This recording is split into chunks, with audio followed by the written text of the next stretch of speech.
Students, next week থেকে তোমাদের exam start হচ্ছে, তাই আজ আমি তোমাদের কিছু ইম্পর্টেন্ট কোয়েশ্চেন বলে দেবো। ওকে মোনা, তুমি কাল স্কুল যাওনি কেন? আমার তো জ্বর ছিল।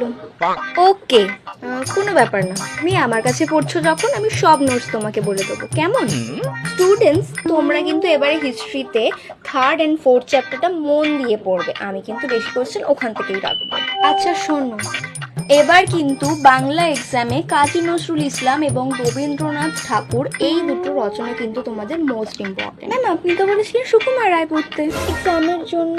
আরে স্কুলের কথা স্কুলেই থাক না, তোমরা আমার কাছে প্রাইভেটে পড়ছো যখন, তোমাদেরকে সবটা তো আমিই বলে দেবো, তাই না? দেখো, তোমাদের আমি স্কুলে যে টেস্ট নেব তার এক্সট্রা শিট কিন্তু আমি আরেকটা বানিয়ে রেখেছি, আর এখানেও একটা এক্সাম নিয়ে নেবো, তাহলে তোমরা পরীক্ষার জন্য একদম রেডি হয়ে যাবে। আর শোনো, আর একটা ইম্পর্টেন্ট কথা, আমি যে নোটগুলো তোমাদের এখানে দেবো প্রাইভেটে, সেগুলো কিন্তু তোমরা স্কুলে রিভিল করবে না, এগুলো শুধুই তোমাদের জন্য।